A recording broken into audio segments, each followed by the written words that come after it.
And now, Legal Perspective with Nick Clekis.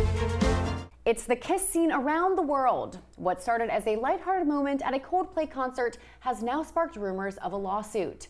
Here to share his legal perspective is Nick Clekis, owner of Clekis Law Firm. Nick, great to have you back with us. Hey. It's been a little while. Yes. Very happy to see you. Thanks. So while you were gone, there was some stuff that happened. You might have seen it, but at a Coldplay, I know, literally, but at a Coldplay concert, former astronomer CEO Andy Byron, who I believe stepped down.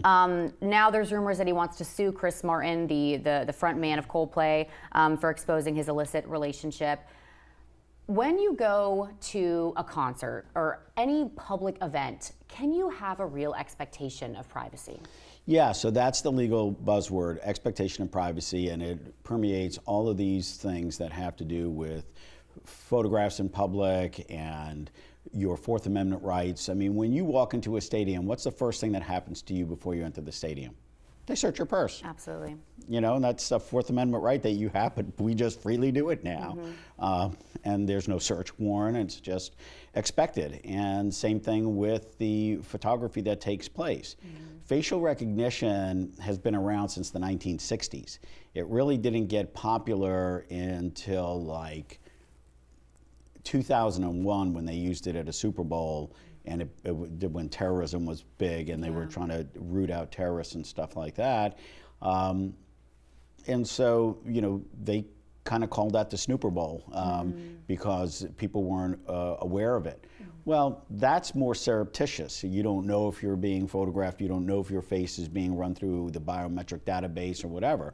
The Coldplay thing, that's out now, you know, full-blown photography, straight in your face, I mean, literally, and you give up that right when you purchase your Ticketmaster ticket or whatever you get. It's in their disclaimer. It is, and that's we agree to the terms and conditions that all of us click, and we don't read the whole thing, but especially with Ticketmaster, I checked, there is that says all photography and film we own it, it can be used for promotional purposes. So with that in mind, can Byron realistically sue Coldplay or the venue for emotional distress and for kind of outing him and this, you know, relationship that looks like it's a relationship? Right.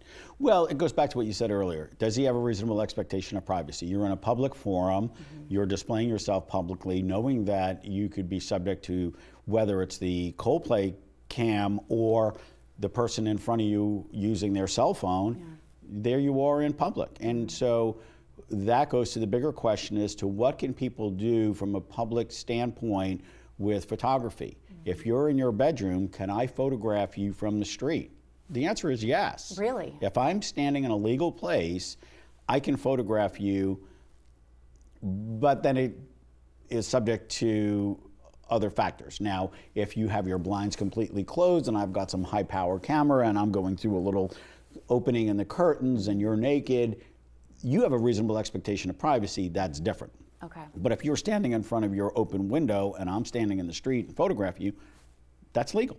Okay. So, you know, it's a fine line, but Kiss Cam, Coldplay, he had no expectation of privacy, he has no damages that Chris Martin caused. He caused his own damages, and to now say, oh, this is Chris Martin's fault, I don't think that is going to stand. It sounds like there's a little shift of blame happening. So back to what you were saying about, you know, if you were sitting on the street and you took a photo and, you know, the blinds were open, what if you turned around and sold that photo? Does that change things?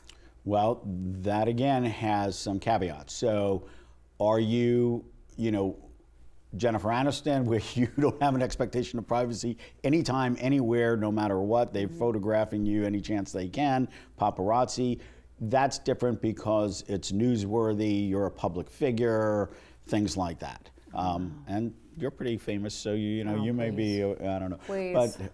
But you know, that is different than photographing a private person with the peeper, you know, peeping Tom scenario. So okay, interesting. Yeah. So now, what if Coldplay turned around and used that video of Byron and this woman for marketing purposes? Does that change things when it comes to if he's able to file a lawsuit?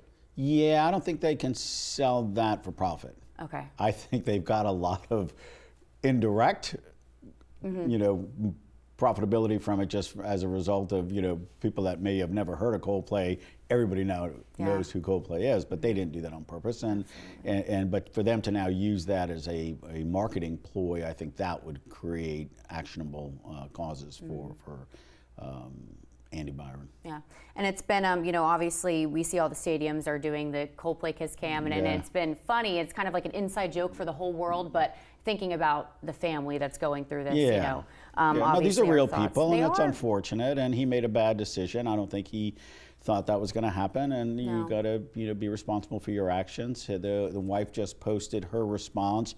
I thought it was well drafted. Boss response, by the way. Yeah, it was nicely. She didn't. She wasn't crying. She wasn't. She just said, "Look, this is what it is and how it is." It's good reading. Yeah. Definitely a tough situation. Next week, we're very excited. We have a wonderful conversation. We're going beyond the bar with Nick Clekis. So great to have you, and we'll see you next Tuesday. Thanks so much. Great to see you. We're back in 2 minutes. This has been Legal Perspective with Nick Clekis.